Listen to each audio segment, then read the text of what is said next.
Ассалому алайкум бародаро ва хоҳаро. Дидесам дар шабакаҳои иҷтимоӣ ду блогере ки тамоми Тоҷикистон мешиносанд, шуна ҳурмати эҳтироми худшона доранд.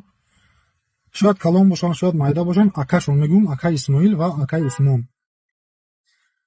Шумо ҳар дутон аввалин дараҷа мусулмонем ва баъд тоҷикем ва баъд дар замини муқаддас қарор дорем. Ин видеообрашениҳои шумо оқибати хуб надорад, чунки ҳатто ман дар шиномам шунавидам дар ҳамин видеотон.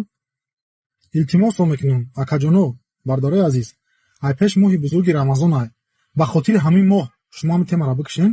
Акай Исмоил хеле камтарак инсони скромный да, мақсад ороми, ҳамин темаро ака бикуш худо видеообрашен наки дига, атве нати дига тамом. Акай Исмоил хеле камтар бачаи тези, камтарак хитаба қабака илтимос. Барои ки ай пеш моҳи бузурги Рамазон ай. Баъди ин видео палибому ҳарди шумо қаҳрием. Барои ки мо медонем блогерое ки видеообрашени кардаган чандин сол пеш то ҳозира қаҳриям. Ва ин рӯзаву намозҳои шумо чӣ мешавад вақте ки шумо қаҳрием? Худованд ҳамун ҳадисҳоро фаҳмидагем ки инсоне ки мисол ду мусулмоне ки ба якдигар қаҳриянд, намозу рӯзаҳошон қабул нестад.